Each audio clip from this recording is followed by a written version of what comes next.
पसवान किनिए ठीक बा। आ जितना तोरा औकात है रे प्रमोदवा, तू अजमा ले। तोर माई बहन पर 4-5 गो होली लेके आ रहे हैं। आखिरकार पासवान सीगरों ने प्रमोद प्रेमी को गाना डिलीट ही करवा दिया। आप लोग इस वीडियो में बताएंगे। उससे पहले अगर आप लोग मेरे चैनल पर नए हैं और रमेश रेशमिया जी को और सभी पासवान सिंगरों को चाहते हैं तो इस वीडियो को दिल से लाइक करके चैनल को सब्सक्राइब जरूर करें। तो बिना समय लेते हुए इस वीडियो को स्टार्ट करते हैं।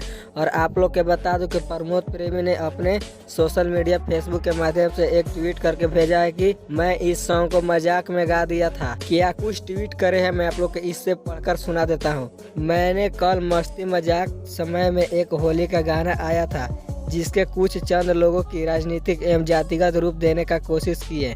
अगर आप सभी को मेरे इस गाने से ठेस पहुंचा हो तो माफ़ी चाहता हूं। मेरा मकसद किसी जाति नेता एवं किसी व्यक्ति विशेष को ठेस पहुंचाना नहीं है। मैं हमेशा आप सभी को श्रोतागण को अपना भगवान मानता हूं और आजीवन मानूंगा। मैं एक गाना बंद करवा दिया हूं। अगर किसी भी व्यक्ति विशेष को मेरी इस गाने से ठेस पहुंचा हो तो माफ़ी चाहता हूं। प्रमोद प्रेमी ने यह लिखकर सोशल मीडिया फेसबुक के माध्यम से भेजे हैं। एक बात और कि सभी पासवान भाइयों से अनुरोध है कि अब लड़ाई झगड़ा मत करें, बात यहीं पर निपटा दीजिए, क्योंकि प्रमोद प्रेमी जी ने माफ़ी मांग लिया है। तो आप लोग यहीं पर बात को समाप्त कर दीजिए। तो मिलते हैं नेक्स्ट वीडियो में, तब तक के लिए जय भोजपुरिया समाज।